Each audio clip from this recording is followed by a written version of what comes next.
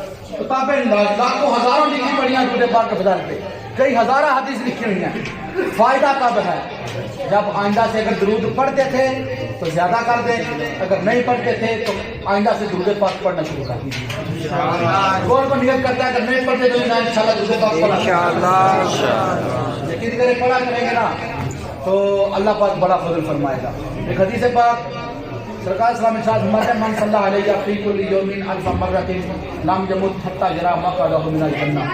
سرکار نے میرا جو امتی مجھ پر روزانہ صرف 1000 مرتبہ دنیا میں ہم کتنے کام کرتے ہیں، میں میرا جو امتی مجھ پر روزانہ صرف 1000 مرتبہ درود پاک پڑھے گا لم یمت حتی یری مقعدہ من الجنہ. فرماتے ہیں تب تک اس کو موت نہیں آئے گی جب تک جنت میں اپنا گھر نہ دیکھے. سبحان اللہ. گویا سرکار جنت کی گارنٹی دے رہے ہیں، روزانہ گھر میں درود پڑھو، جنت کی گارنٹی کہ مرنے سے پہلے جنت کا جس گھر میں تم رہو گے رب تمہیں مرنے سے پہلے دنیا میں اس کا نظارہ کروا دے. سبحان اللہ. ایک اور حدیث پاک اس کے بعد بیان کرتا ہوں کہ ہم آج جو ہمارے معاملات چل رہے ہیں، مہنگائی ہے، ہر بندہ رونا روتا ہے، مہنگائی بڑی ہے، پیسے نہیں پورے ہوتے، غربت اس چیز کا نا رزق کا، تو رزق کا ضمانت بھی سرکار نے درود پاک کے صدقے ہمارے لیے ہوئی ہے. سرکار امت مان صلی اللہ علیہ وسلم سامنے آتی سرکار مت ہے میں جو بھی غلام مجھ پر روزانہ 500 بار درود پاک پڑھے گا لم یافتہ کی رابطہ کبھی زندگی میں وہ غریب نہیں ہوگا، کبھی فقیر نہیں ہوگا. تو کوشش کریں دونوں میں سے ایک حدیث پاک پر لازمی عمل کرنے کی ضرورت ہے انشاءاللہ. جو مرضی ہو جائے انشاءاللہ ہم عادت بھی درود پاک کی بنائیں گے اور انشاءاللہ روزانہ پابندی کے ساتھ پڑھا بھی کریں گے.